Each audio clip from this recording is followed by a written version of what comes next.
merkityksestä kuvataiteilijalle, ja sitten Jussi Kari syventyy pastissin, parodian ja sitaattiin lain näkökulmasta. Näiden esitysten jälkeen me pidetään pieni tauko, jonka aikana voitte myös lähettää kysymyksiä näille meidän puhujille. Sitten tauon jälkeen Kirsi ja Jussi vastaa esityksistä nousseisiin tai jo aikaisemmin mietityttäneisiin kysymyksiin. Me ollaan siis kerätty jonkun verran kysymyksiä myös etukäteen. Ja meidän seuraava puhujamme Kirsi Salmela on kokenut tekijänoikeusjuristi ja kouluttaja. Hän on käynyt kouluttamassa meillä Lapin yliopistossa muun muassa kuvataidekasvatuksen opiskelijoita. Kirsi on kouluttanut tekijänoikeusasioita yli 20 vuoden ajan ja työskentelee tällä hetkellä lakiasian johtajana tekijänoikeusjärjestö Kopiostossa. Salmelan kirjoittama käsikirja, opettajan tekijänoikeuskäsikirja, selviytymisopas tekijänoikeuksien viidakkoon, ilmestyi maaliskuussa 2023. Käsikirjassa käsitellään uudistunutta tekijänoikeuslakia käytännönläheisesti ja esimerkein erityisesti opetusnäkökulmasta. Niin näillä alustuksilla Kirsi, ole hyvä. Kiitos ja tervetuloa tosiaan myös mun puolesta. Katsotaan, kuva tuli pienellä viiveellä, mutta laitetaan tuosta vielä esitys tähän jakoon ja tosiaan mulla on tarkoitus nyt tässä aluksi puhua teille yleisesti vähän näistä tekijänoikeuksista, erityisesti tekijän tai taiteilijan näkökulmasta. Ihan aluksi kuitenkin kerron lyhyesti, mikä on Kopiosto. Me Kopiostossa edustetaan meidän 45 jäsenjärjestön kautta yli 80 000 suomalaista luovan alan tekijää ja kustantajaa. Lisäksi meillä on sitten ulkomaisten tekijäoikeusjärjestöjen kanssa vastavuoroisia edustussopimuksia, joiden kautta sitten edustamme ulkomaisia tekijöitä ja kustantajia myös. Tekijänoikeusjärjestöjen tarkoituksenahan on myöntää tiettyihin käyttötilanteisiin käyttölupia ja sitten näistä luvista kertyneet tekijänoikeuskorvaukset tilitetään joko suoraan luovan alan ammattilaisille tai sitten jäsenjärjestöjemme kautta niitä sitten erilaisina apurahoina ja palkintoina. Me ollaan näiden meidän valtuuksien kautta myönnetty sitten näitä lupia ja viime vuonna tilitettiin 48 miljoonaa euroa sitten jaettavaksi luovan alan tekijöille ja kustantajille. Näistä nämä meidän käyttölupatuotteet liittyy, me edustetaan siis sekä AV-alan tekijöitä että sitten julkaisujen ja kuvien tekijöitä ja kustantajia. Eli meillä on sitten kahden tyyppisiä lupatuotteita. Meillä on näitä TV-ohjelmien käyttöön liittyviä lupia, joita myönnetään opetuskäyttöön sekä sitten näihin tämmöisiin kuluttajille tarjottaviin verkkotallennuspalveluihin ja TV-kanavien edelleenlähettämiseen liittyviä tarvittavia käyttölupia sekä sitten kirjasto- ja laitoskäytössä TV-ohjelmien käyttölupia. Sitten näiden julkaisujen ja kuvien ja muiden tämmöisten painetussa tai digitaalisessa muodossa olevien teosten osalta, niin meillä on sitten näitä kopiointilupia yrityksille ja oppilaitoksille sekä sitten erilaisia arkistokäyttölupia kulttuuriperintölaitoksille ja lehtikustantajille sekä kirjastoille. Ja se, miten me sitten saamme näitä valtuuksia ja miten me teidän tekijöiden ja taiteilijoiden etua ja oikeuksia valvomme, niin me saamme näitä teidän antamien valtuutusten perusteella. Meille Kopiostoon valtakirjat ja valtuutukset annetaan meidän näiden jäsenjärjestöjen kautta. Kuvapuolella esimerkiksi kuvataiteilijoiden osalta meidän jäsenjärjestöjä on Kuvasto, sitten on kuvittajien. Kuvasto edustaa visuaalisen taiteen tekijöitä, kuvataiteilijoita, sitten on Kuvittajat ry, Grafia, joka edustaa graafisen muotoilun ja suunnittelun tekijöitä, sitten on sarjakuvan tekijät ja valokuvaajien Finfoto ja myös sitten meillä on muita näitä tekijä- ja AV-tekijäjärjestöjä. Ja AV-tekijät ja esittävät taiteilijat, kuten näyttelijät, antaa näitä valtuuksia sitten AV-tekijänoikeussopimuksella tai AV-valtakirjalla näiden AV-tekijäjärjestöjen kautta, ja sitten nämä kuvantekijät ja tekstintekijät ja kustantajat antaa sitten näitä kopiostovaltakirjoja.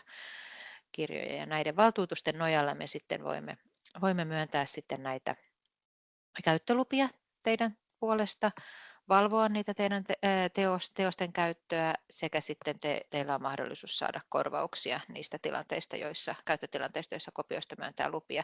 Eli tämä on se, mitä me annamme teille ja miksi kannattaa näitä valtuuksia antaa. Osa näistä korvauksista maksetaan kollektiivisena korvauksina esimerkiksi erilaisina apurahoina ja palkintoina meidän jäsenjärjestöjen kautta. Esimerkiksi juuri nämä kuvittajat, grafia ja muut kuvantekijäjärjestöt, niin he myöntää erilaisia apurahoja ja palkintoja. Ja näiden osalta sitten tämän valtuutuksen antaminen on siis kannattavaa siinä mielessä, ja tämä ei maksa mitään, tämä kopioston valtuutuksen antaminen, se annetaan siis jollekin näistä järjestöistä. Ja sitten ehkä niin kuin, kuvan tekijöinä tai kuvataiteilijoina teille on ehkä kiinnostavaa tai hyödyllistä liittyä myös kuvastoon, joka on visuaalisen alan taiteilijoiden tekijänoikeusjärjestö, ja he keräävät myös sit esimerkiksi korvauksia näistä taideteosten jälleenmyyntikorvauksia sekä myös sit näyttelykorvauksia, ja sopii erilaisista kuvataideteosten käytöstä erilaisissa julkaisuissa tai verkkosivuilla tai sitten erilaisissa kulttuuriperintölaitoksissa, museoissa ja muissa heidän verkkokäytössä. Ja toisaalta sitten, jos on sitten tämmöistä, tekee myös graafista suunnittelua, muotoilua tällaista, tai sitten kuvitusta, niin sitten on tosiaan tämä Kuvittajat ry on yksi mihin kannattaa tutustua, ja sen jäsenyyttä harkita, ja toinen on sitten toi Grafia, jotka sitten molemmat on myös kopioston jäsenjärjestöjä. Ja kopioston valtuuden voi antaa siis näiden järjestöjen kautta myös ilman, että liittyy niihin järjestöihin jäseneksi. Mutta sitten tähän pääaiheeseen, eli tekijänoikeuksiin. Kenelle tekijänoikeudet syntyy, mitä oikeuksia ne on, miksi ne on teille taiteilijana, tekijänä tärkeitä. Tekijänoikeus antaa tämän tällaiselle niin kuin luomistyön tuotokselle ja sille sen luovan työn tekijälle oikeuden päättää siitä hänen teoksensa käytöstä. Tämä tekijänoikeus on siis toisin sanoen tämän tekijän saamaa suojaa sille tekemälleen teokselle. Ja se, joka siis tällaista sisältöä on sitten tehnyt, joka tämän suojan saa, niin sehän saa sitten päättää esimerkiksi siitä, että julkaiseeko hän teoksensa ja missä tai millaisia käyttölupia hän antaa sitten muille sen teoksensa käyttöön. Näiden tekijäoikeuksien vuoksi näitä teoksia ei saa käyttää yleensä vapaasti, vaan useimmiten niissä tarvitaan sen tekijän lupa, mutta sitten toisaalta meillä on tekijänoikeuslaissa tiettyjä käyttötilanteita, joihin tekijänoikeuslaki antaa luvan teoksen käyttöön, ja tällaisia käyttötilanteita on esimerkiksi siteeraus tai kopiointi yksityiseen käyttöön, tai meillä on opetuskäyttöön joitakin rajoitussäännöksiä. Samoin sitten myös tämä parodiapoikkeus, josta sitten tuossa seuraavan puheenvuoron aikana kuulette lisää. Tämä tekijänoikeussuoja, se kohdistuu siihen ilmenemismuotoon, siihen muotoon, johon se tekijä on sen ideansa tuottanut, ja sitten tämä tekijänoikeus antaa suojaa sekä sille teokselle sellaisena, mutta myös siinä muutetussa muodossa. Tekijänoikeussuojan saaminen edellyttää, että se teos on sillä tavalla omaperäinen, että se ilmentää sen tekijänsä persoonallista panosta, niitä sen vapaita ja luovia valintoja siinä.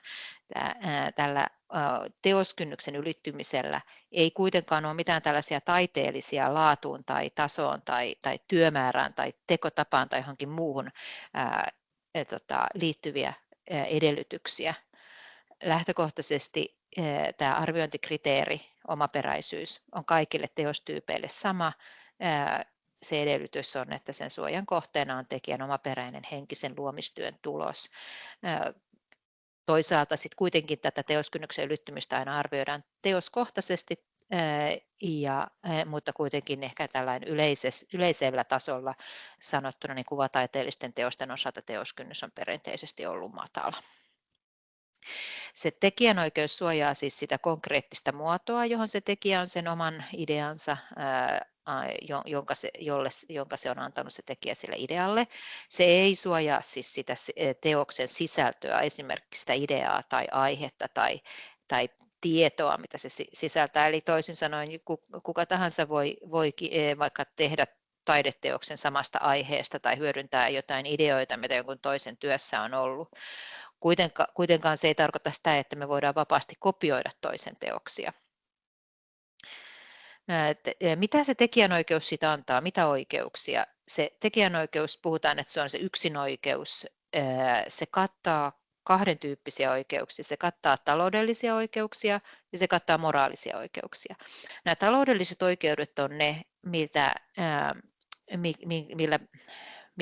mitkä tarkoittaa sitä, että se edellyttää sen tekijän lupaa, kun me halutaan esimerkiksi kopioida, valmistaa kappaleita jostain teoksesta, tai me halutaan jollain tavalla saattaa toisen teosta yleisön saataville, esimerkiksi esittää sitä julkisesti, jos me puhutaan vaikka sävellysteoksesta, tai näyttää taideteosta jossain taidenäyttelyssä, tai levittää teoskappaleita siitä myytäväksi tai vuokrattavaksi, lainattavaksi, tai sitten välittää yleisölle esimerkiksi, jos me verkossa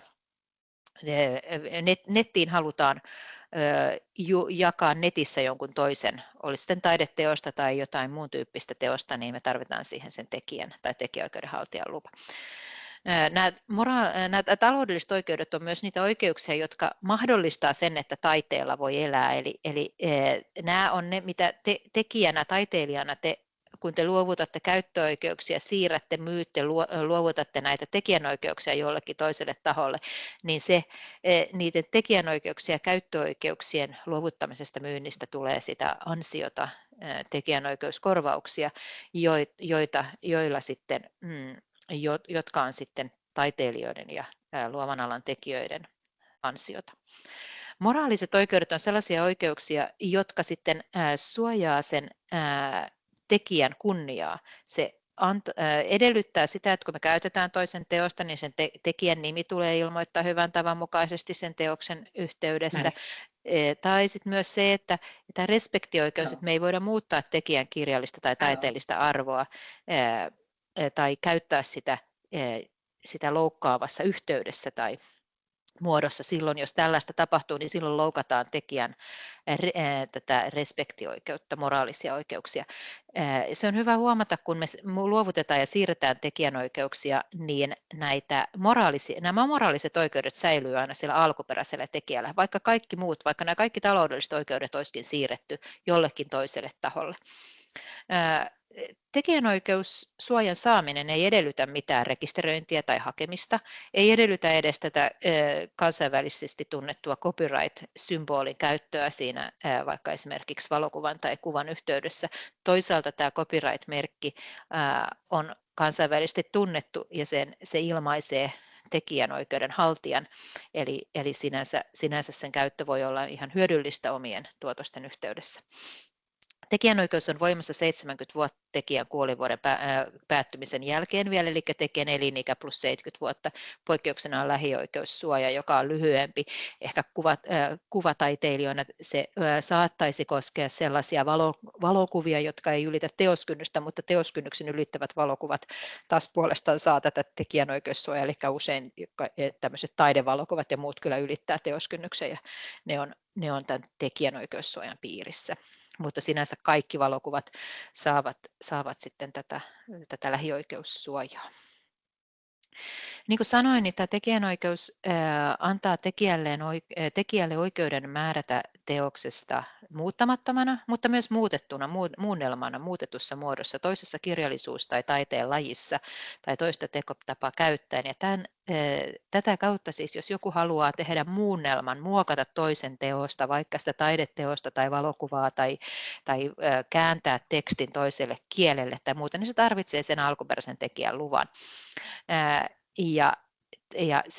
Jos se muunnelma on sitten tämmöinen itsenäinen ja omaperäinen, että se ylittää teoskynnyksen, niin silloin siihen muunnelmaan vaikka kääntäjä siihen käännökseen voi saada oman tekijänoikeuden, mutta se tämän käännöksen tai tämän muunnelman tekijän oikeus on yleensä riippuvainen tästä alkuperäisen tekijän oikeudesta myös, eli silloin kun käytetään vaikka sitä käännöstä, jos halutaan vaikka julkaista käännös, kustantaja haluaa julkaista käännöksen, niin hän tarvitsee sekä alkuperäisen tekijän että sen kääntäjän luvan siihen, jos sen alkuperäisen teoksen suoja-aika on vielä voimassa. Mutta sitten tekijänoikeuslaki mahdollistaa myös sen, että koska tekijänoikeushan ei suojannut sitä ideaa tai aihetta tai jotain tietoa tai muuta, niin me voidaan kyllä niin kuin, vapaasti muunnellen luoda uusi itsenäinen ja omaperäinen teos.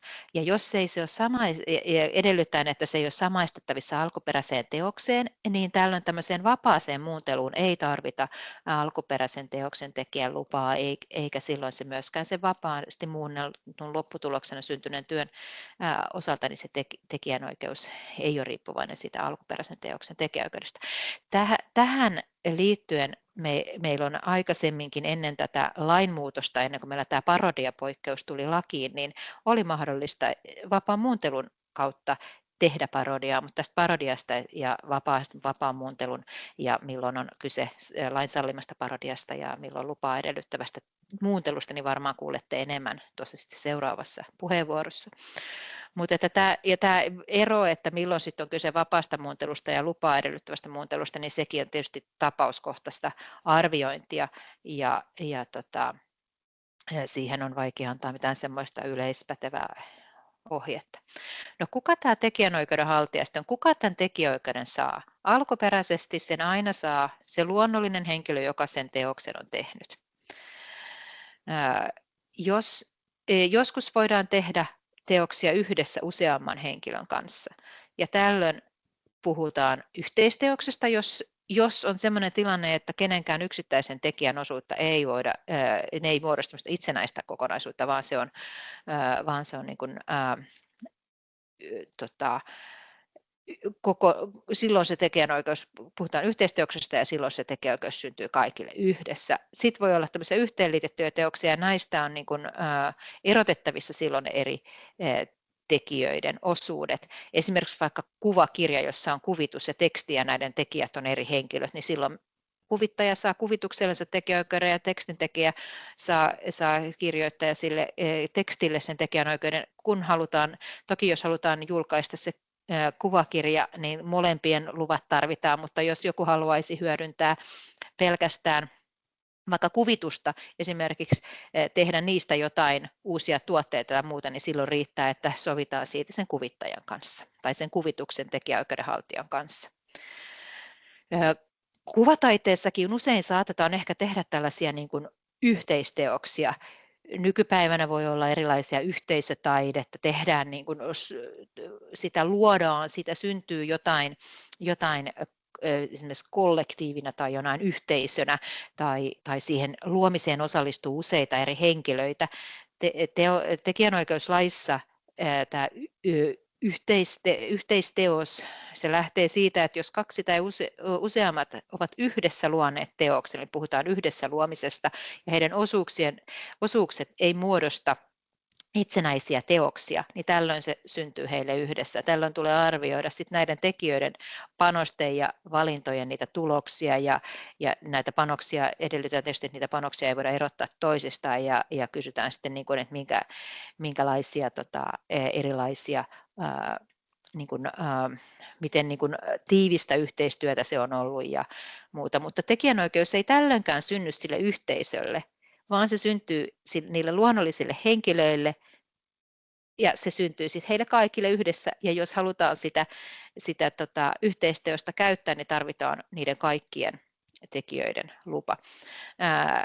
Tässä tavallaan tämmöistä yhteisteosta, jos mietitään, niin siinä voidaan sitten miettiä, että mikä on ollut niin kuin kenenkin rooli, onko joku ollut vain avustavassa roolissa tai ideoimassa tai jollain tavalla niin kuin, joskus voidaan vaikka puhua opettajan ja oppilaan välistä yhteistyötä, että syntyykö opettajalle, kun hän ohjaa oppilasta, niin voiko syntyä siihen vaikka kuvataidealalla, niin voiko syntyä opettajalle tekijänoikeutta useimmiten. Pelkästään se semmoinen pedagoginen ohjaaminen ei synnytä tekijänoikeutta siihen, mutta että se arviointi tietysti tehdään sitten aina tapauskohtaisesti, mikä on ollut sitten näiden henkilöiden panos, kuinka merkittävä se on ollut lopputuloksen kannalta ja miten ne valinnat näkyy sitten siinä lopputuloksessa, kuinka syvä se vuorovaikutus on ollut. Ja niin kuin totesin, niin tarvitaan kaikkien suostumus, että haasteita saattaa niin kuin esimerkiksi erilaisissa luomisprosesseissa sitten tämmöisessä yhteisöllisessä taiteessa tai muussa niin tulla siinä, että jos siinä sitten osallistujat vaihtuu luomisprosessin aikana, ja usein sitten ehkä niistä oikeuksista on etukäteen hyvä sopia sitten. No ehkä sitten yksi tämmöinen niin kuin keskeinen tai ehkä kiinnostava kysymys tässä hetkessä on myös tekoälyn vaikutus taiteen tuottamisessa, voiko se tekoälyn tuottama tuotos saada tekijänoikeussuojaa. No lähtökohtaisesti meillä nyt meidän tekijänoikeuslaissa sekä kansainvälisessä että kotimaisessa lainsäädännössä niin on se lähtökohta, että sen teoksen tulee olla ihmisen tekemä luova työ, eli tämä omaperäinen tuotos on tekijänsä henkisen tai luovan työn tulos, ja vaikkei tätä tekijäkäsitettä itsessään määritellä missään vaikka kansainvälisissä sopimuksissa, niin kuitenkin näiden kaikkien kansainvälisten sopimusten tai EU-direktiivien muotoilusta on tulkittavissa se, että siinä viitataan henkilön tai ihmiseen tekijänä. No toisaalta sitten sitä ehkä se on niin kuin aika selkeäkin, että jos tekoälyllä generoidaan joku vaikka kuva, niin se nyt lähtökohtaisesti ei tekoäly sitä tekijänoikeutta saa, eikä myöskään se, joka promptin sinne tai kehotteen siihen tekoälyyn on kirjoittanut, niin meillä ei Suomessa ole oikeuskäytäntöä. Euroopassa on vasta yksi oikeusratkaisu tullut Tsekeistä, jossa Tsekeissä alioikeudessa todettiin, että tekoälyn tuottama valokuva ei saanut tai kuva ei saanut tekijänoikeutta, eikä myöskään se kehote, prompti. USAssa voidaan rekisteröidä teoksia Copyright Officeen, ja sieltä on tullut useampia rekisteröintiä koskevia päätöksiä, joissa on katsottu, että tekoälyllä tuotettu sisältö ei ole voitu rekisteröidä, eli on hylätty rekisteröimishakemukset, ei edes vaikka sellaisenkaan kuvan kohdalla, jossa tämä henkilö, joka sitä rekisteröintiä haki, niin kertoi tehneensä yli 600 kehotetta ennen kuin oli saanut sen mieleisensä lopputuloksen, niin tässäkin katsottiin, että se ei ole niin kuin sillä tavalla ihmisen tuottama, että se tekijänoikeussuojaa voisi saada. Mutta sitten me tullaan siihen mielenkiintoiseen kysymykseen, että tekoälyä käytetään työkaluna, ja voiko sitten saada siihen työhön, jossa on hyödyntänyt siinä luomisprosessissa tekoälyä. Niin tähän ei ole antaa suoraa vastausta, koska oikeuskäytäntöä ei toistaiseksi ole, mutta lähtökohtaisesti kuitenkin nyt näissä kansainvälisissä sopimuksissa ja Suomen lainsäädännössä lähdetään, että se pitää olla ihmisen itsensä luoma omaperäinen teos, ja se lähtökohta sitten varmaan mitä tulisi arvioida, että kuinka paljon siinä sitten on sitä ihmisen luomaa sisältöä ja miten se näkyy siinä lopullisessa sisällössä se ihmisen tekemät vapaat ja luovat valinnat. Ehkä sitten yksi semmoinen niin kuin keskeinen asia nyt tässä hetkessä on hyvä taiteilijanakin, että kun käyttää näitä erilaisia tekoälysovelluksia, niin on hyvä huomioida myös se, että mitä niissä tekoälysovelluksissa mitä niiden käyttöehdoissa edellytetään, mitä oikeuksia se sovellus itse varaa varaa itselleen esimerkiksi sinne syötetyn sisällön käytöstä. Joissakin sovelluksissa esimerkiksi varataan oikeus, että käytetään kaikki se sisältö, mikä sinne syötetään, niin se tekoälyohjelman kehittäjä käyttää tai palveluntarjoaja käyttää sitten omien tekoälyn ja muiden mallien kouluttamiseen ja kehittämiseen. Joissakin sovelluksissa on tämmöinen mahdollisuus estää ja kieltää. Ja samoin sitten tietysti on vastuussa siitä niiden käyttöehtojen mukaan, että mitä sinne syöttää, eli ei voi toisten tekemää sisältöä sinne sitten syöttää, esimerkiksi toisten tekemiä kuvia. Itse asiassa minulla taitaa aika käydä aika vähiksi. Otan hyvin nopeasti tähän vielä näitä tiettyjä tilanteita, joita voi tulla teillekin vastaan, kun te itse luotte ja tuotatte sisältöä. Yksi on se siteeraus. Voinko hyödyntää osia tai otteita toisen teoksesta? Sinällään kuvataiteessakin siteeraaminen on toki mahdollista, jos siteerauksen edellytykset täyttyy. Pelkästään sitaateista ei voi tehdä teosta, eli että ottaisi vain otteita toisten teoksista, osia tai otteita ja niitä sitten yhdistäisi ja tekisi siitä oman teoksen. Ei, jos puhutaan nyt sitten tekijäoikeuden suojaamien teoksista, mutta on mahdollista ottaa sitaatteja. Ehkä tämä tavanomainen siteeraaminen on helppo ymmärtää, kun otetaan tekstisitaatteja.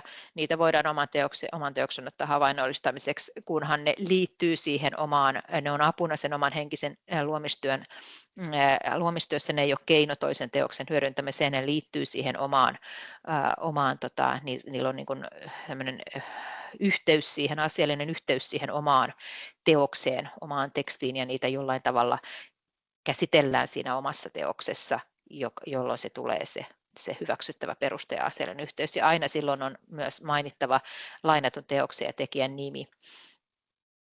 Ehkä sitten niin kuin kuvataiteessa voidaan sitten kysyä niin kuin kuvasiteerauksen mahdollisuudesta, että onko sellainen mahdollista. Se ehkä on myös aika haastava sinänsä, koska siteeraus ei ole keino toisen teoksen hyödyntämiseen, vaan se on apuna siinä omassa henkisessä luomistyössä, ja kokonaista kuvaa voidaan liittää vain, kun se kuva liittyy tekstiin, eli tämä kuvasiteeraus ei niin kuin liity siihen, jos me tehdään kuvataidetta ja meillä ei ole sitä tekstiä, mutta että kuvataideteoksiakin voidaan siteerata arvostelevassa tai tieteellisessä esityksessä, tai sitten kun selostetaan päivän tapahtumaa, eli tämä on yksi keino, miten esimerkiksi jossain lehdissä, kun jostain taidenäyttelystä kerrotaan tai tehdään taidenäyttelystä arvosteluarviointi, niin silloin voi olla, että siihen yhteyteen voidaan ilman tekijältä etukäteen hankittua lupaa niin ottaa kuvasitaatin perusteella se kuva sitten, siihen tekstiin liittyvä kuva. No, kysymys tietysti, että mitä sitten, jos huomaan, että joku on käyttänyt minun teosta loukkaavalla tavalla, niin tällöin on mahdollisuus puuttua siihen luvattomaan käyttöön. Tekijällä hänellä on päätös, haluaako hän puuttua siihen, ja hänellä on oikeus vaatia kohtuullista hyvitystä.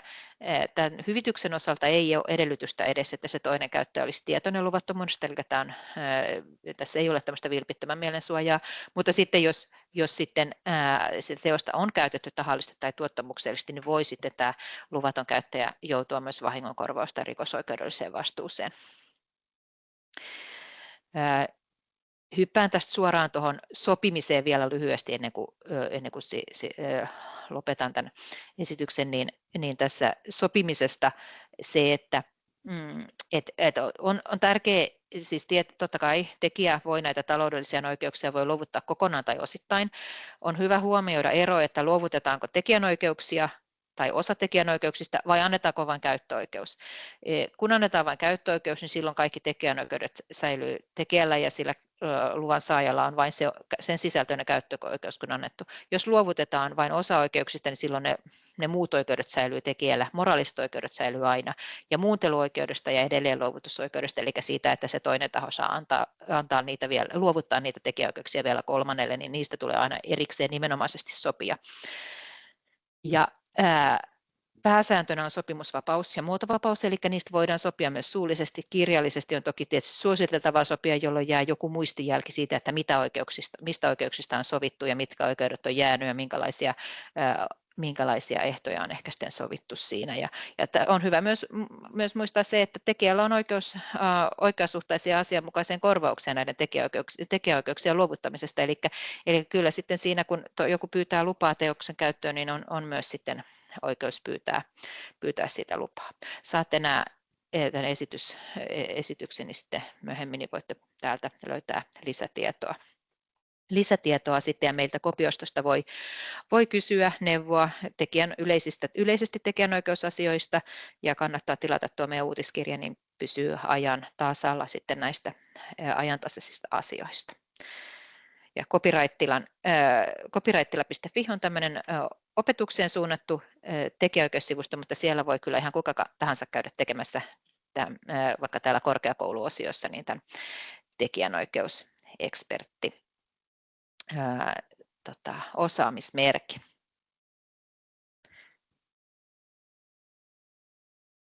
Kiitän tästä, ja kysymyksiin varmaan vastataan sitten jälkimmäisessä osassa. Joo. Kiitos Kirsi tosi paljon. Ihan mielettömän paljon asiaa sait tiivistettyä puoleen tuntiin. Meidän olisi pitänyt antaa sulle enemmän aikaa, huomaan sen nyt. Ja tosiaan sitten tauon jälkeen me tullaan keskustelemaan lisää vielä Kirsi ja Jussin kanssa, ja voi vielä siinä vaiheessa sitten esittää kysymyksiä. Ja kerätään totta kai nyt jo chattiin tulleet kysymykset myös talteen ja esitetään nekin sitten Kirsille ja Jussille. Mutta seuraavana vuorossa oleva puhuja olisi Jussi Kari, joka on tämmöinen hektisen internetajan juristi, jonka osaamisen ydinoikeutta ovat tekijänoikeus ja uudet teknologiat. Vajaan 15 vuoden työuransa aikana Jussin erityisenä kiinnostuksen kohteena ovat olleet teosten miksaaminen ja parodiat tietoverkoissa. Jussi osaa varmasti kertoa tästä meille hieman vielä lisää. Jussi Kari, ole hyvä. Yes, hei, kiitoksia Suvi ja Kirsi. Ehdin Kirsin esityksestäkin osan näkemään. Joo, mulla on tänään tässä aiheena tämmöinen, kun että päätit sitten maalata Mikki Hiiren pastissi, parodia, sitaatti, mitä sanoo laki. Katsotaan, saanko mä täältä mun slaidit näkyville, niin menee kaikki hyvin, eli se olisi varmaan niin kuin tämä. Ja nyt jos mä tuosta lyön, niin pitäisi lähteä koneen slaidit käyntiin. Noin, nyt pitäisi näkyä. Hyvin näkyy, kiitos. No niin, loistavaa.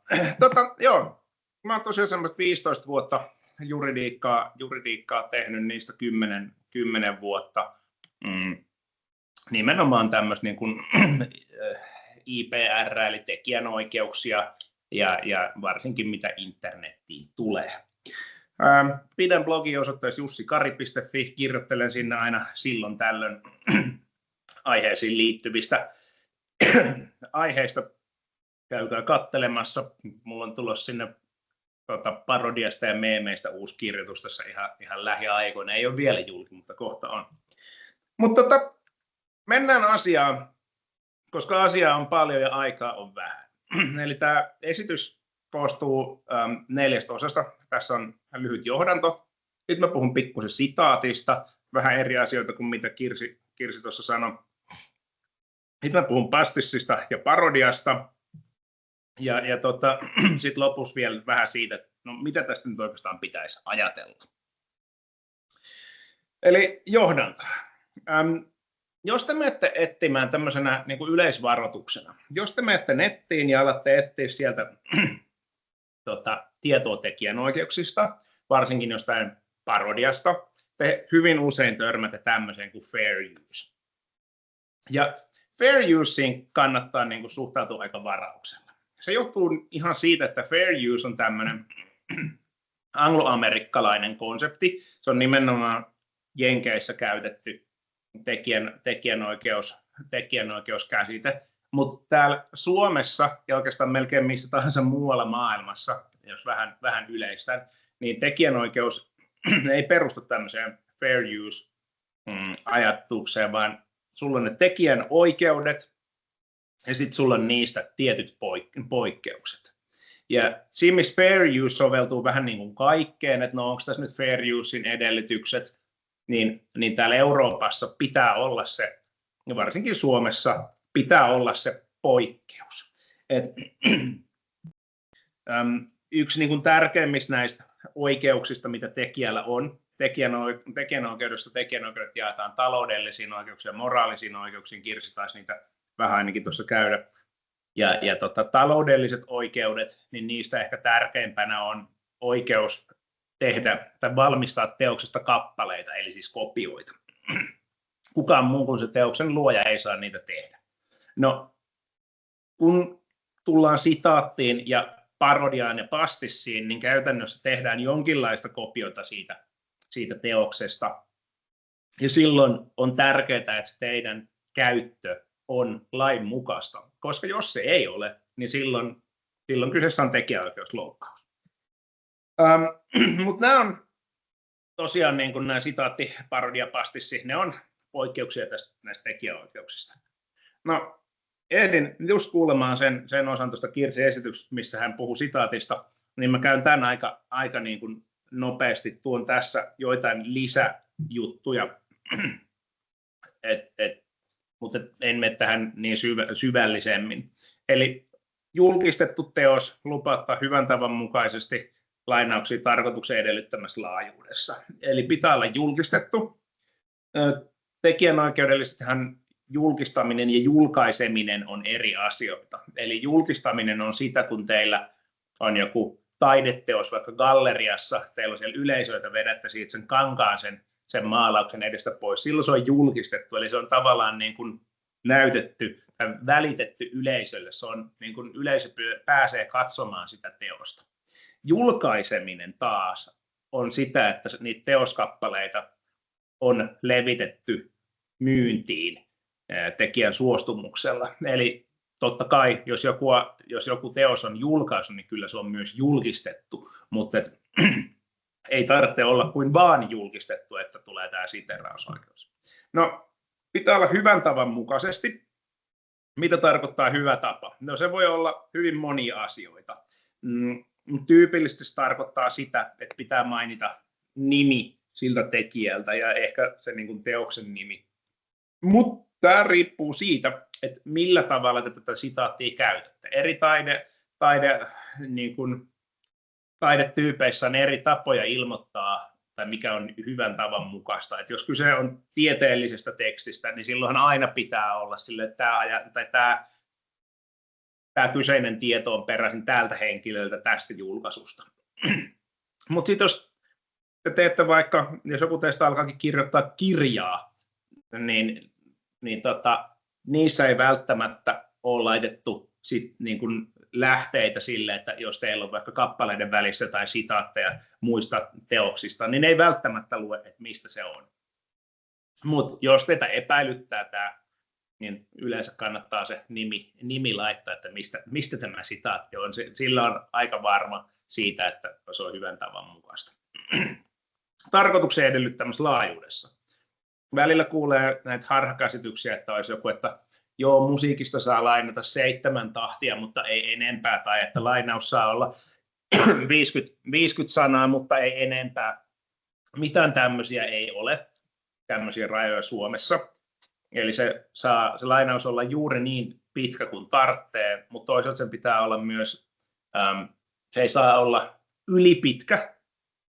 Ja sitten toisaalta myös se, että ei alamittaisia lainauksia, että sen lainauksen pitää tuoda esiin sen tekijän niin kuin se ydinajatus siitä, ettei saa lainata jotain asioita harhaanjohtavasti. Että se, tavallaan se sitaatin pitää olla niin iso, että se konteksti tulee ilmi. Sitten on tämä vetoamisfunktio. Just mistä Kirsi sanoi, että pitää olla se asiayhteys. Että sitaatti ei ole vain keino muiden teosten hyväksikäyttämiseen, vaan tämä sitaatti on tarkoitettu sitä varten, että teillä on joku syy käyttää sitä sitaattia. Tyypillisesti se tarkoittaa sitä, että esimerkiksi kommentoitte jotain tai kritisoitte jotain tiettyä ajatusta tai jotain tällaista. Että ei saa käyttää mausteena niitä. Tuossa toi teidän 97.9 on viittaus tekijänoikeusneuvoston lausuntoon. Tekijänoikeusneuvostohan on tämmöinen asiantuntijaelin, joka toimii opetusministeriön alasena. Se ei ole tuomioistuin, mutta tuomioistuimet yleensä noudattaa näitä tekijänoikeusneuvoston lausuntoja. Tämä löytyy netistä, mulla on lopussa linkkiviide, niin jos haluatte käydä lukemassa, se on 8 sivua pitkä, sinällään ihan ymmärrettävää, jos ette jaksa lukea muuten, niin lukekaa yli viimeistä 2 tai 3 sivua, siellä on se ydinpointti. No, mutta tässä oli siis tapaus, jossa hakija A oli ilmeisesti, olisiko ollut 50-vuotisjuhlat, mitä hän oli järjestämässä. Ja hän olisi halunnut tehdä tämmöisen multimedia-albumin, missä oli hänen elämänsä varrelta niin kuin musiikkia, mitä hän on nuorempana miehenä sitten kuunnellut silloin tällöin. Ja kysyi, että onko nämä sitaatteja. Ja tekijänoikeusneuvosto totesi, että nämä eivät ole sitaatteja, että koska kyseessä ei ollut se, että olisi tehty jotain niin kuin tämmöistä musiikkikritiikkiä, että tässä näkyy tämän bändin muutos, miten he tuo tämmöisiä uusia sointukulkuja, tai tässä he alkoi käyttää sähkökitaraa tällä tavalla. Kyseessä ei ollut se musiikin kommentointi, vaan kyse oli ainoastaan semmoinen niin kuin hänen oman multimedia-esityksen maustaminen niin sanotusti, niin ei saanut käyttää. Eli tämä on ehkä yksi tärkeimmistä sitaatista, mikä kannattaa muistaa. Okei, no siinä sitaatti. Sitten mennään pastissiin ja parodiaan. Mä tulen puhumaan pelkästään parodiasta.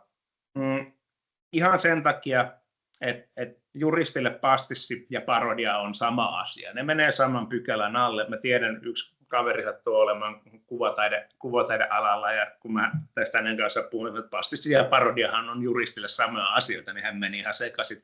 Eihän ne ole sama asia, ne on eri asioita. Juristille ne on samoja asioita, ja pastissia kohdellaan täysin samoin kuin parodiaa. Joten en tule pastissia erikseen mainitsemaan.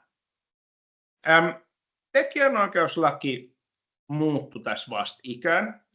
Ja tämä voi olla ihmisille ehkä vähän yllätys, että parodiaa ei ole ollut Suomen tekijänoikeuslaissa kuin vasta viime vuodesta alkaen. Maaliskuussa 2023 meille tuli parodiapykälä tekijänoikeuslakiin. Oli Suomessa toki sitä ennenkin ollut parodia.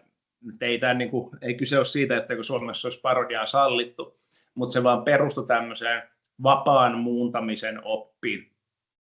Tällä nyt ei ole teidän kannalta ihan hirveästi merkitystä, jos tämä oikeasti kiinnostaa, niin esittäkää kysymyksiä, niin mä voin vastata.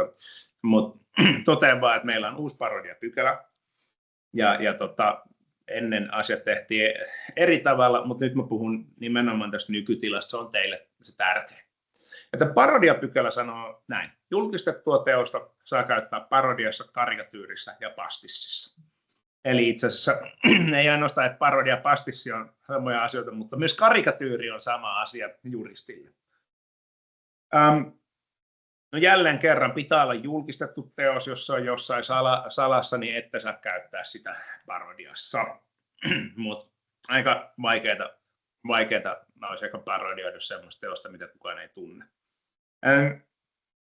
Mutta tässä pitää tietää, että on vähän monimutkaisempi juttu kuin miltä tämä pykälä näyttää. Se koko tarina ei todellakaan ole tässä, vaan tässä pitää tietää EU-tuomioistuimen käytäntöä. Ja se käytäntö tiivistyy oikeastaan tämmöiseen Dekmyn tuomioon, sen numero C201/13. Ja tässä tapauksessa niin pitää vähän luntata muistiinpanoja tästä. Eli tästä on tämmöinen Johan Dekmyn, joka on Vlaams Belangin, eli käytännössä niin kuin Belgian perussuomalaisten poliitikko. Ja hän oli sitten Belgian Gentin kaupungin uuden vuoden vastaanotolla jakanut kalentereita, joiden kannessa oli sitten parodia tämmöisestä Willy Vandersteinin Suske en Viske-sarjakuva-albumista. Suske en Viske ilmeisesti Suomessa tunnettu nimellä Anu ja Antti. Nimenomaan tämä De Wilde Veldoner, eli pähkähullu hyväntekijä. Mutta siinä parodisessa versiossa tämä kaveri, jolla on toi ihme lentolaite, joka heittelee kolikoita, niin oli korvattu täällä Gentin kaupungin pormestarilla. Ja kun tuolla kuvan alareunassa on noita ihmisiä, jotka kerää noita rahoja, niin oli sitten, nämä hahmot oli korvattu sitten hunnutetuilla tummaihoisilla hahmoilla. Eli ilmeisesti hänen niin kuin pointtinsa oli, että tässä nyt taas niin kuin tyhmät päättäjät jakaa maahanmuuttajille rahaa. Eli tämmöinen perusoikeistopopulisti näkemys. No niin, politiikka sinänsä sikseen, mutta tästä tämä Van der Steinin perikunta sitten närkästyi, ja he teki sitten valituksen ja sanoi, että eihän tämä parodia, koska tämä ei ole omaperäinen tämä parodia, ja muutenkin tämä viesti oli syrjivä. Ja se meni tänne EU-tuomioistuimeen. EU-tuomioistuin sitten määritti parodiaa. Se totesi, että parodialla on 2 ja vain 2 edellytystä. Ensinnäkin parodia viittaa olemassa olevaan teokseen, mutta eroaa siitä havaittavissa olevalla tavalla. Tämä on se ensimmäinen niin kuin edellytys. Ja toinen on se, että parodian pitää olla huumorin tai pilailun ilmentymä. Tämä EU-tuomioistuimen linjaus on sikäli tärkeä, että nyt kun meillä on tämä uusi parodiapykälä, niin tämä EU-tuomioistuimen linjaus sitoo myös Suomea. Ja parodiahan on suomeksi ivamukaelma. Se on mun mielestä tosi hyvä termi. Koska se ivamukaelma täyttää oikeastaan, jos mietitte, että onko se joku juttu parodia, niin kun te mietitte sitä ivamukaelmaa, ne pitää olla iva ja pitää olla mukaelma. Ja nehän oikeastaan just menee näihin EU-tuomioistuimen määrittämiin kriteereihin. Jos teillä ei ole sitä ivaa, niin silloin teillä on pelkkä mukaelma. Eli jos ei ole ivaa, niin se teidän teossa ei ole huumorin tai pilailun ilmentymä, jolla se ei ole parodia. No sitten toisaalta, jos se ei ole mukaelma, niin mutta teillä on iva, niin sitten se on vain joku tämmöinen yleinen humoristinen teos. Ei kenenkään tarvitse silloin vedota parodiaan.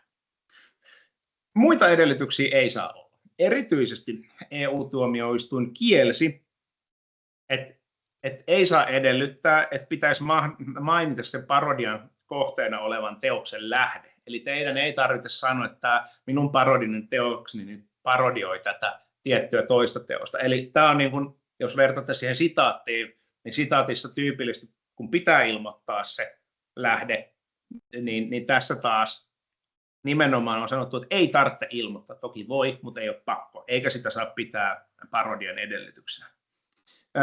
Sitten vähän siitä niin kuin kolikon kääntöpuolena EU-tuomioistuin totesi, että ei saa edellyttää, että parodia olisi voitava kohtuudella yhdistää muuhun henkilöön kuin tämän alkuperäisen teoksen tekijään. Eli siis ei saa vaatia, että sit parodiasta olisi tunnistettavissa, kuka sen parodian on tehnyt. Eli joku voi periaatteessa erehtyä siitä, että no, eikö tämä ollutkaan se Van der Steinin alkuperäinen teos. Ehkä mielenkiintoisempana, yksi näistä mielenkiintoisimmista on EU-tuomioistuin totesi, että ei saa myöskään edellyttää, että parodian pitäisi ylittää tämmöinen teoskynnys. Teoskynnys on ehkä vähän vanhentunut termi, sitten käytetään juristikunnassa vähän keskustelua, mutta tämä on nimenomaan se, mitä Van der Steinin perikunta väitti, että tämä ei ole omaperäinen teos, se mitä näin niin kuin kääntää sen yleiselle tekijänoikeuskieleen. He sanovat, että tämä ei ole parodia, koska se ei ylitä teoskynnystä itsessään se parodia. Mutta EU-tuomioistuin totesi, että parodian ei tarvitse olla sillä tavalla omaperäinen, että hyvin pienetkin niin kuin muutokset käytännössä riittää tekemään jostain teoksesta parodian. Ja sitten EU-tuomioistuin vielä kielsi sen, että ei saa edellyttää, että parodian kohteena olisi alkuperäinen teos. Tämä on ehkä vähän kryptisesti ilmaistu, mutta se mitä tarkoittaa on se, että parodialla saa ivata myös muita asioita kuin sitä alkuperäistä teosta. Eli tämän Suomen vanhan parodiaopin mukaan periaatteessa se parodian, josta parodioitta sanotaan nyt vaikka Cheekin jotain kappaletta, niin sen parodian piti kohdistua Cheekiin tai hänen kappaleen sanomaan tai Cheekin siinä kappaleessa ilmentämiin arvostelmiin. Mutta nyt EU-tuomioistuin totesi, että kyllä parodialla saa ivata jotain ihan muutakin asiaa kuin sitä alkuperäistä teosta tai sen tekijää. Eli tämmöinen niin kuin välineparodia on nyt suoraan sitten sallittu. No, bonuksena EU-tuomioistuin sitten mainitsi myös näin, että parodian on löydettävä oikeudenmukainen tasapaino tekijän ja parodistin oikeuksien välillä. Eli se, että teillä on parodia, niin se ei ole mikään tämmöinen vapaudu vankilasta kortti. Välillä netissä näkee tämmöisiä juttuja, että joku on tyyliin ladannut vaikka YouTubeen kokonaisen elokuvan ilman lupaa, ja sitten ehkä laittanut niihin tekstityksiin jonkun, että vaihdettu joku sana sieltä, ja niin että se on vähän huvittavampi kuin se alkuperäinen teos ilman niitä tekstityksiä. Sitten siinä on selostus siinä description boxissa, että this is intended as a parody.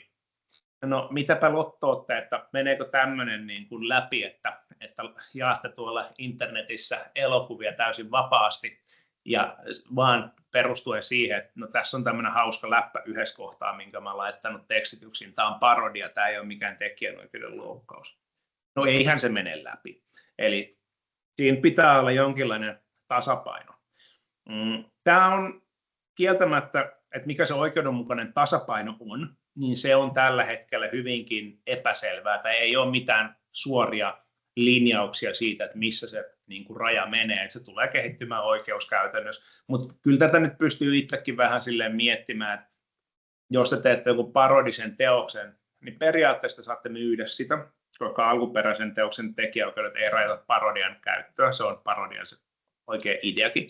Mutta jos te teette jostain, sanotaanko just vaikka maalauksesta, jonkun pienen parodian sille, että lisättäisiin jonkun hassun kuvatekstin ja alatte myydä sitä, niin voipi olla, että se olisi parodia, ei ihan suoraan mene niin kuin läpi. Toinen, mikä liittyy just tähän Van der Steen-keissiin, niin EU-tuomioistuin totesi, että parodiaa ei saa käyttää syrjintään. Että syrjivät viestit on kielletty, vaikka kuinka olisi parodia. Jos kyseessä on syrjivä viesti, mikä sille parodialla välitetään, niin silloin tämä parodiapuolustus periaatteessa tippuu pois. Tästä on Suomessakin itse asiassa ihan vastikään tullut tuomio, tai taisi olla vuoden alussa, missä joku oli tehnyt parodisen version Ylen somalinkielisestä uutislähetyksestä, ja tuomioistuin totesi, oli vasta Oulun käräjäoikeudessa, mutta Oulun käräjäoikeudessa totesi, että tämä viesti oli syrjivä, joten kyseessä ei ollut parodia, ja kun ei ollut kyseessä parodia, niin siinä kyseessä oli tekijänoikeuden loukkaus, eli ei kannata ehkä syrjiviä viestejä välittää parodiaa. No mitä tästä pitäisi ajatella? Meillä alkaa aika loppua, joten tykittelen. No, sitaatti. Jos teillä on syy siteerata, siteraus on ok tarpeellisessa laajuudessa. Mainitset tekijä, jos olet epävarma. Parodia. No kehotan, että mietitte sitä, että onko mukana IVA ja onko mukana mukaelma. Jos teillä on molemmat, niin te olette aika hyvissä kantimissa. Mutta muistakaa, että parodia ei ole vapaudu vankilasta kortti. Ihan mitä tahansa ei saa tehdä, vaikka olisi parodia. Siinä yleensä, sanotaanko niin kuin arkijärki on ihan jees, että voi vaan pienillä muutoksilla alkaa tuolla jakaa leffoja ilmaisiksi netissä, vaan parodiaan vedoten. Ja syrjivät viestit, ne on riski. No mitä se mikkihiiri sitten? No sinällään niin kyllä mikkihiirtä mun mielestä uskaltaa parodioida. Kyllä uskaltaa maalata mikkihiirtä, varsinkin jos se on parodia tai jos on sitaatti. Varsinkin kun piirroshahmoilla ei ole Suomessa tekijänoikeussuojaa, ainoastaan yksittäisillä kuvilla. Mutta varautukaa siihen, että Disney suuttuu silti. Disney tykkää puolustaa omia oikeuksiaan ja myös ehkä vähän enemmänkin kuin mitä heillä on oikeuksia. Eli siinä kannattaa olla niin kuin tarkkana. Tai ei kannata välttämättä uskoa ihan suoraan kaikkea, mitä Disney sanoo, mutta sitten kannattaa ehkä jutella juristin kanssa. Tietysti alkuperäisen mikin tekijänoikeudet on rauenneet, ne Höyrilaiva Willy-muotoisen mikkihiiren tekijänoikeudet, mutta muut on toki edelleen voimassa. Mutta jos te nyt mietitte vaikka Kai Stenvallin ankkamaalauksia, niin kyllä ne ehkä jonkun verran muistuttaa erästä tiettyä ankkaa, ja niitä maalauksia tuolla on. Mutta kyllä mä sanoisin, että mikkiä uskaltaa nykyään maalata, ja parodia on ihan hyvä suoja, kunhan ette ihan suoraan vaan rahastaa sillä. No, tässä on pari tämmöistä nopeata lähdettä ja lisätietoa. Saatte nämä slaidit varmaan vielä Suvin kautta, mutta tuossa on toi tekijänoikeusneuvoston osoite, mistä löytyy ne lausunnot, kannattaa käydä katsomassa sieltä toi 979. Ja sitten kirjoitteli IPR-infoon vastikään tästä meidän uudesta parodiaoikeudesta. Siitä on sille pidempi kirjoitus, jos teitä kiinnostaa taustat, niin käykää lukemassa.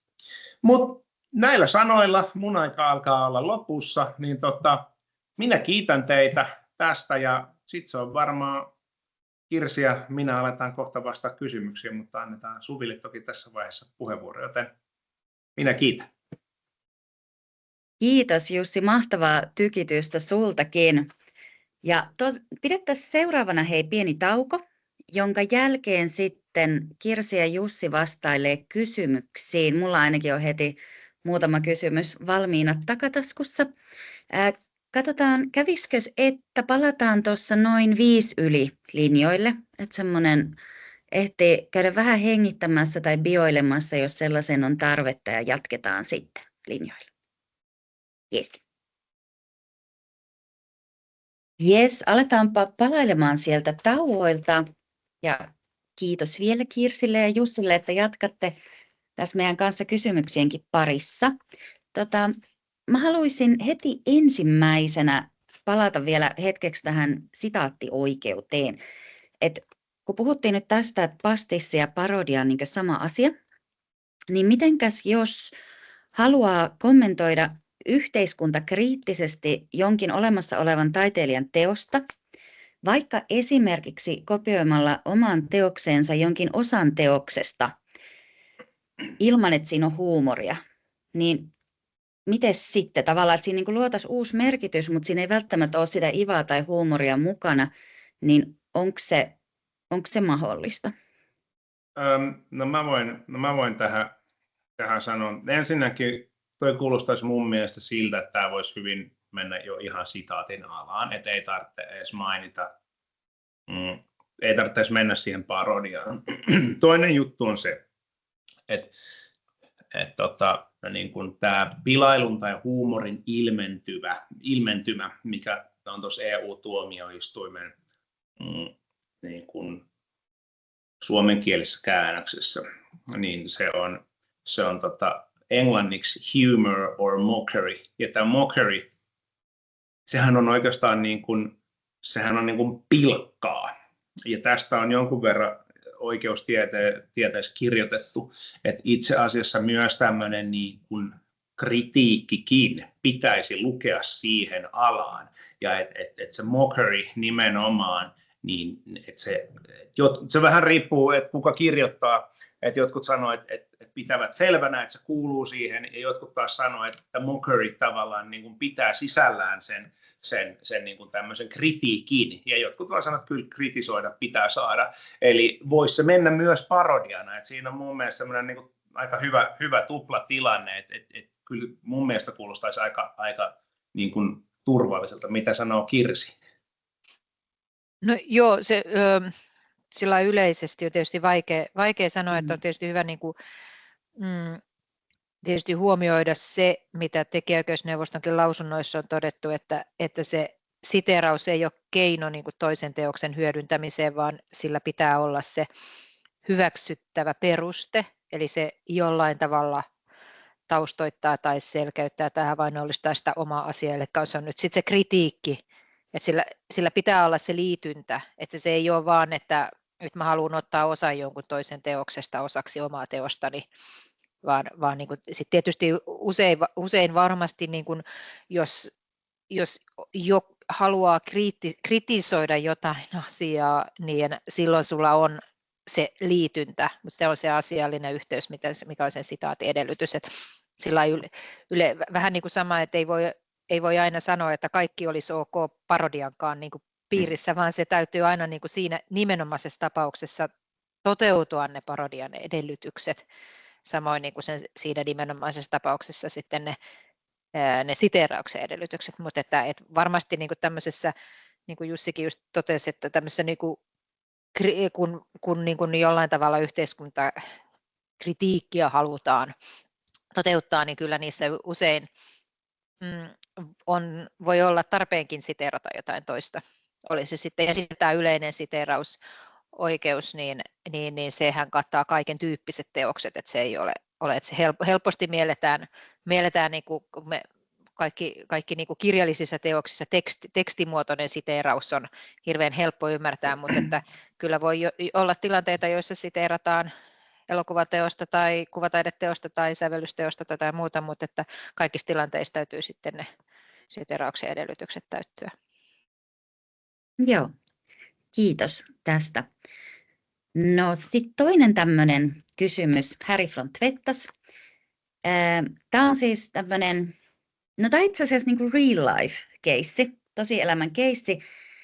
Eli jos meillä on suomalainen taiteilija, joka asuu Meksikossa, ja sitten se huomaa siellä, että toinen meksikolainen taiteilija on kopioinut sen teoksen ja myy sitä omilla verkkosivuillaan. Niin mitä niin kuin tämmöisessä tilanteessa voi tehdä tai kannattaisi edes tehdä, voiko edes tehdä mitään? Ja miten se tilanne eroisi, jos taiteilija asuisi Suomessa ja pelkästään se kopioija olisi vaikka siellä Meksikossa?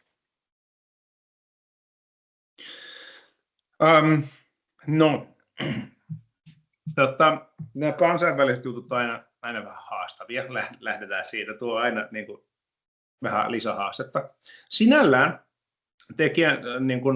tekijänoikeudet on aika niin kuin, kansainvälisesti hyvin, sanotaanko, niin kuin harmonisoituja, eli ne on hyvin samantyyppiset melkein kaikkialla maailmassa. Se ei tarkoita, että ne on samanlaiset, mutta tekijänoikeudet on monia tämmöisiä kansainvälisiä sopimuksia, ja niiden perusteella jokaisen maan pitää, jotka on niihin liittynyt, no niihin on liittynyt lähestulkoon kaikki jollain tavalla niin kuin sanotaanko sivistysvaltioiksi kutsuttavat valtiot. Yksi niistä poikkeuksista on USA, jonka kanssa voi olla aina vähän eri. Mutta en nyt suoraan muista lonkalta, mutta uskaltaisin veikata, että Meksikokin on yksi näistä maista. No, se tarkoittaa sitä, että Meksikon pitää antaa myös ulkomailla tehdyille teoksille sama suoja kuin Meksikossa tehdyille teoksille. Eli jokainen maa soveltaa omia lakejaan. Meksiko soveltaa omia lakejaan. Meksikossa sovelletaan Meksikon lakia. Se, että tekijä on suomalainen, jos hän asuu Meksikossa vai asuu Suomessa, se ei tuo tähän niin kuin hirveästi sen ydinasian juridiikan ympäriltä niin kuin mitään muutosta. Et periaatteessa sit tällaisessa tapauksessa lähteekö sitä ajamaan riita-asiana vai rikosasiana, niin se on ehkä se suuri kysymys. Mutta siis periaatteessa ei pitäisi olla mitään niin kuin ongelmaa. Näin ainakin suomalaisena juristina sanoisin, että ei muuta kuin poliisille rikosilmoitus, tämä tyyppi on kopioinut mun teosta ja myy sitä omanaan. Sitten tietty, jos et osaa kieltä, jos täältä Suomesta operoit, niin se voi tämmöisen käytännön niin kuin haasteen, mutta kyllä Meksikossakin lait on, joita pitää noudattaa. On Kirsillä jotain.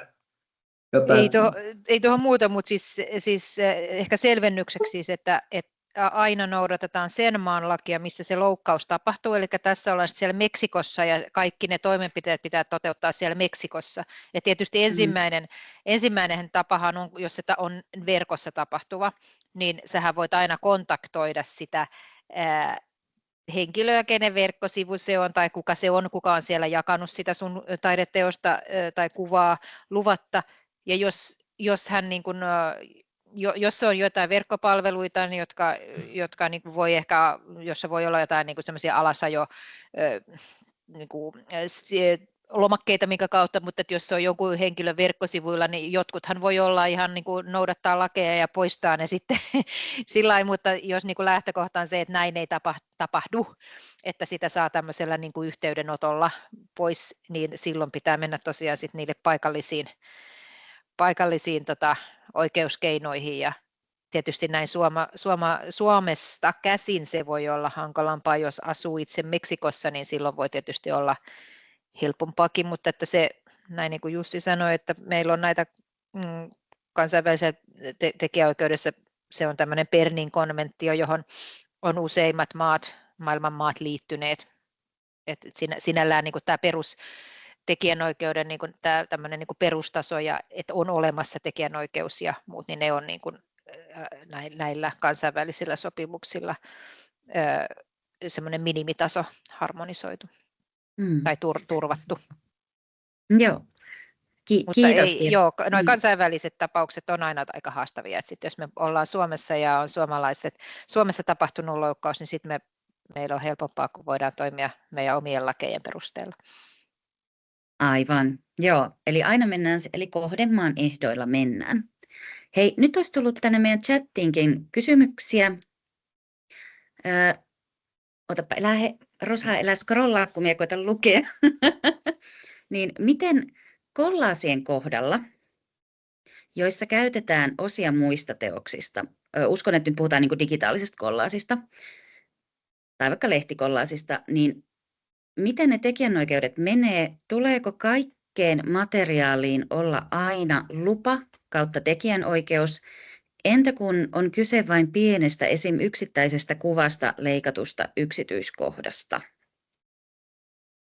No, jos mä aloitan tuosta, niin lähtökohtaisestihan se tekijäoikeus koskee sekä niin kuin sen teoksen tai sen osan käyttöä, ja sitten tämmöisissä kollaaseissa niin kuin siis lähtökohta on se, että jos me halutaan jonkun toisen osaa käyttää osana omaa teosta, eikä nyt ole siis kyse sit näistä sitaateista tai parodioista, niin me tarvitaan se lupa, mutta sitten kun me tullaan siihen kysymykseen, että miten iso se yksityiskohta on, mikä me otetaan, että jos se on niin kuin hyvin pieni detalji, joka ei sitten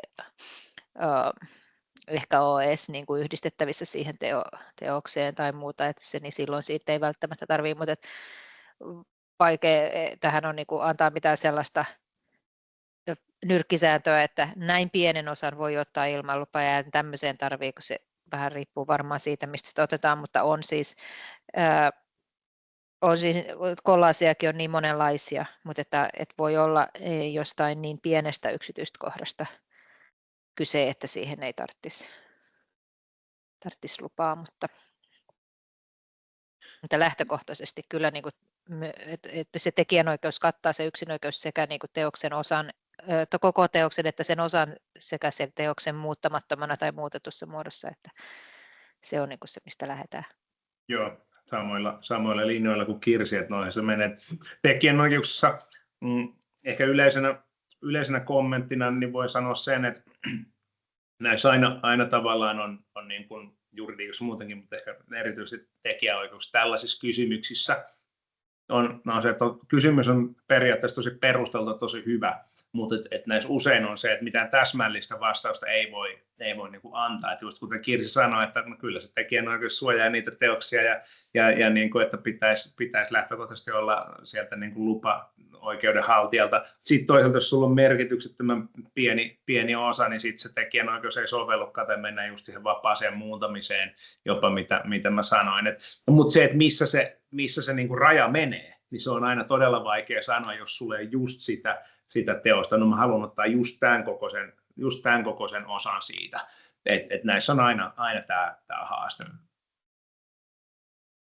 Joo, kiitos. Sitten täältä tuli seuraava kysymys.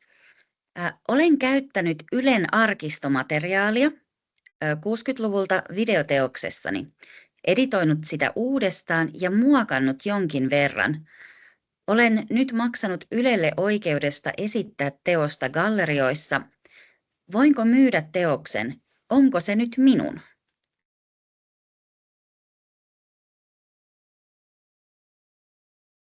Tämmöinen kysymys.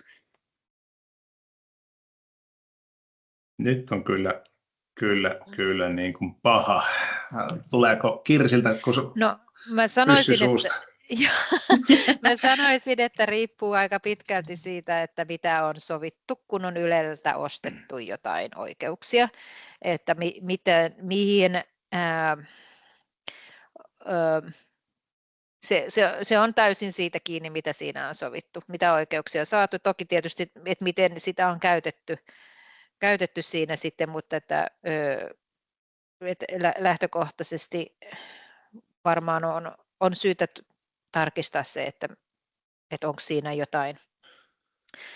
Mutta sitten se tietysti kysymys, että onko se niin kuin muodostunut sitten uusi itsenäinen omaperäinen teos, että onko tätä niin kuin käytetty sitten tätä Ylen arkistomateriaalia jotenkin vapaan muuntelun pohjalta vai ei. Et en tiedä, onko sulla Jussi tähän jotain, että vaikea, niin kuin, että vähän tämmöinen kuin juristit ei oikein pysty antaa niin kuin, että toisaalta me ei niin kuin voida oikein, meillä ei sinänsä ole niin kuin valtuuksia oikein antaa mitään yksittäisissäkään tapauksissa, kun sitten loppupeleissä, jos siitä tulisi niin kuin oikeudenhaltijoiden eri niin kuin vaikka tämän Ylen materiaalin ja sitten tämän tekijän välillä jotain erimielistä, niin tuomioistuinhan se sitten lopulta ratkaisisi, että onko se ollut sellainen käyttö, mikä on sovittu ja sallittua, mutta tuolla niin kuin yleiseltäkin kannalta, niin me juristit ollaan hirveän huonoja vastaamaan. Joo, siis tässä on tosi paha mennä sanomaan, että mä viittaan siihen, mitä mä just äsken sanoin, että ollaan taas siinä, että okei, on ollut Ylen arkistomateriaalia, no onko se jotain sellaista, mihin on niin kuin tekijänoikeus vai onko se sitten jotain niin kuin muuta. Jos on tekijäoikeus, no tekijänoikeus on 70 vuotta sieltä viimeisen tekijän kuolemasta, tekijänoikeudet voi olla edelleen olemassa, jos on kyse tällaisesta. Onko Yle onko Yle itse asiassa yhtään luovuttanut niitä tekijänoikeuksia ja onko he ylipäätään voineet luovuttaa, onko he luovuttaneet jonkun hyvin rajatun oikeudenkäyttö jossain tietyssä merkityksessä. Tämä on semmoinen, mihin on täysin mahdoton vastata niin kuin millään tavalla luotettavasti ennen kuin, nämä kaikki on selvitetty. Se on ehkä tekijänoikeudessa nimenomaan yksi vaikeampia juttuja, että sinällään yksinkertaiset ja selvät asiat on usein ihan kaikkea muuta kuin selviä. Et ne lisenssikuviot menee sen verran niin kuin vaativiksi ja niin kuin vaikeiksi, että ei pysty kyllä tällä tiedolla oikeastaan vastaamaan. Joo, no niin, kiitos tästä. No sitten hei, chatin alkupäässä oli kysymys, mikä osa sanastolla on tässä kopioston ja kuvaston yhteydessä? Voiko esimerkiksi julkaistu kirja olla kopiostossa ja sanastossa? Ja tosi hyvä kysymys. Siis meillähän on Suomessa yhteensä 7 eri tekijäoikeusjärjestöä. Osa järjestöistä edustaa aina niin kuin eri oikeudenhaltijoita, mutta osa saattaa edustaa myös samoja oikeudenhaltijoita, mutta sitten heidän niin kuin se toiminta ja se lisensointi ja se mitä oikeuksia he valvoo, niin ne on aina poikkeaa toisistaan, että meillä ei ole niin kuin päällekkäisiä. Eli sama kirja tai sama julkaisu tai sama kuvataideteos, niin sen osalta voi antaa sekä kuvastolle että kopiostolle että sanastolle. Siis sanastolle ei voi antaa kuvataiteiden osalta, koska sanasto edustaa ainoastaan vain kirjailijoita ja kääntäjiä ja ainoastaan kirjallisuutta, niin voi antaa niin kuin valtuudet ja asiakassopimukset, ja ne ei mene päällekkäin. Ja sitten niin kuin sanastohan sen suurin, mitä oikeuksia he hallinnoi tai muuta, niin on nämä lainauskorvaukset kirjantekijöille. Ja niistä sitten taas niin kuin kirjailijoille ja kääntäjille. Ja niistä samoista kirjoista taas, jos niissä on kuvitusta, niin ne lainauskorvaukset maksetaan kopioston kautta. Eli sama tekijähän voi olla sekä kuvittaja että kirjailija, niin he saa sitten 2 paikasta siitä samasta julkaisusta niitä lainauskorvauksia. Mutta ehdottomasti jos on niin, kuin, on niin että on vaikka nyt julkaissut jonkun kirjan kirjailijana tai kääntäjä, ollut jossain kirjassa kääntäjä, niin kannattaa kyllä liittyä varmasti ihan niin kuin molempiin, kopiostoon ja sanastoon ja kopioston jäsenjärjestöjen kautta. Joo, kiitos. No vielä ehditään ottaa yksi kysymys, riippuu tietty vastauksen pituudesta. Teos siinä liikkeen ikkunassa. Joo, eli taiteilijan teos oli päätynyt erotiikkaliikkeen ikkunaan somistuksen sekaan. Onko tämä ok? Saako teosta ylipäätään käyttää liikkeen ikkunassa ilman, että siitä on sovittu? Mitä mieltä olette? Tämä oli aivan niin kuin loistava kysymys. Kattelin näitä silleen, että tämä on kova. No jos lähdetään siitä, että taas niin kuin riippuu vähän millainen teos. Että jos on tehty joku erityinen sopimus siitä teoksesta, että millä ehdoin sitä saa käyttää, niin sitten katsoa siitä sopimuksesta, kun käytännössä tämmöisiä taitaa tulla lähinnä, että jos on niin kuin tilauksesta tehty joku maalaus. Jos kyse on jostain tämmöinen niin kuin kaupallisesta teoksesta, niin silloin teoskappaleita, eli ei puhuta teoksesta, vaan puhutaan nyt nimenomaan tietystä kopiosta, että jos on vaikka myynyt sinällään niin kuin vapaasti jotain printtejä jostain maalauksesta, niin sitten periaatteessa semmoisen käyttö on niin kuin vapaata tekijänoikeuksien osalta, mutta tästä tulee aika iso mutta. Näihin tekijänoikeuksiin liittyy tämmöinen hetkonen respektioikeus, että teosta ei saa käyttää tavalla, joka loukkaa sen, että muuttaa tai käyttää tavalla, joka loukkaa sen tekijän kunniaa.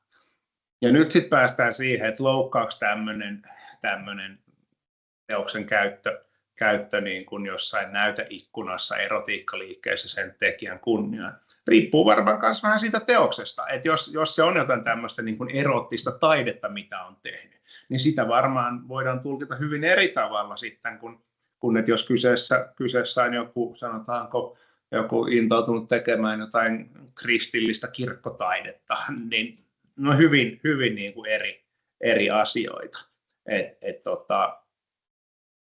Näin tältä pohjalta mä lähtisin. Kirsillä varmaan tässä taas joku hyvä näkemys aiheeseen. No ei, kyllä mun mielestä tuossa on nimenomaan tavallaan toi kysymys tuosta moraalisista oikeuksista. Sinälläänhän sä tietysti sä voit niin